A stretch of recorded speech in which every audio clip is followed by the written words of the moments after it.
Hello, everybody. Dr. Darrell here, and I'm here to talk a little bit about conservation of mass as it relates to water resource engineering.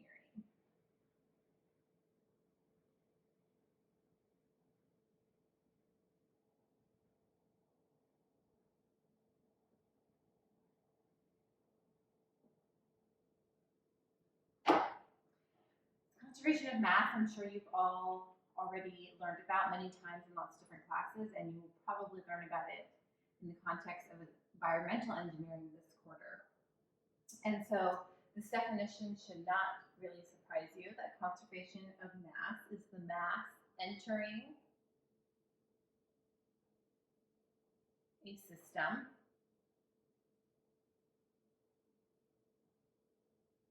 is equal to the mass leaving that system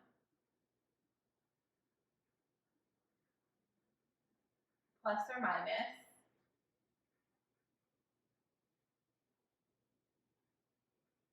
the accumulation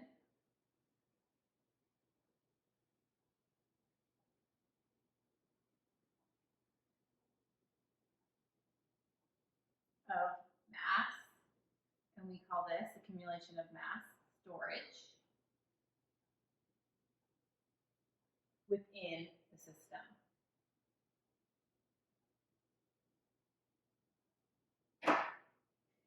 And we're talking about water here, which if you think back to last quarter when you took hydrology or fluids, then water is an incompressible fluid, and so we are going to be talking about conservation of mass for an incompressible fluid in particular. And as a reminder, this is a fluid with a constant density.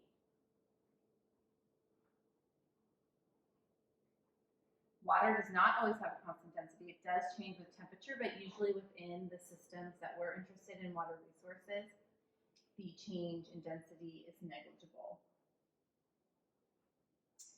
And we are going to assume that the fluid flows through fixed region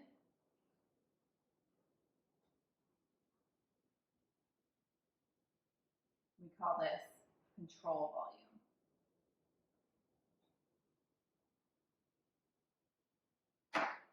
And so we will draw a picture here of our control volume.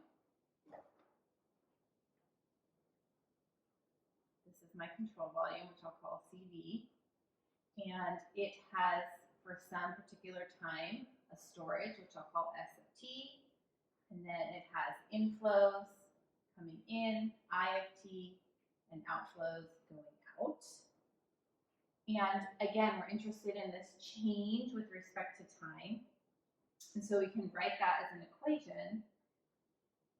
And we'll say that the storage at some time t plus delta t in the future is equal to S of T plus I of T, the inflow for the duration of time delta t, minus O of T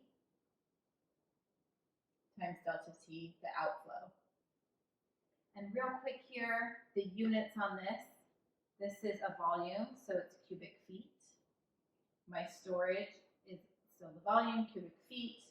This is a flow, so cubic feet per second. And we're going to multiply that by time. And then we have, again, cubic feet per second times second. So we're talking all about volumes here. And like all good engineers who took many years of calculus tend to do, we are going to look at this equation as delta t approaches 0. And when this happens, we can rewrite this as ds dt, the change in the storage with respect to time, is equal to the inflow into the control volume minus the outflow out of the control volume. And this is the general form of the equation. And again, this is all inflows and all outflows for your given control volume.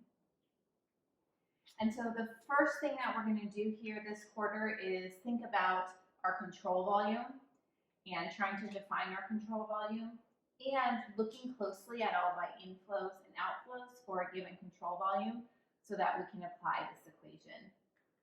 If you read your textbook, section 2.3 of the Gupta text, he's going to go through some examples of applying this mass balance equation for water, which you'll see he calls the water balance equation, to particular cases. For example, short duration, a small time frame, given a water body, so like a small pond or lake as a control volume. Or we can look at a large river basin with a long duration, a long T, as a couple examples. And if you think back to what we talked about when we introduced the hydraulic cycle, these inflows or outflows are going to be those fluxes that we talked about. So think about, for a given control volume, precipitation is a flux, so that's going to be your input, and think about what could be losses to that control volume. And so you'll just be applying this equation with thinking about that hydrologic cycle and those fluxes. So we'll do some examples together next time that I see you.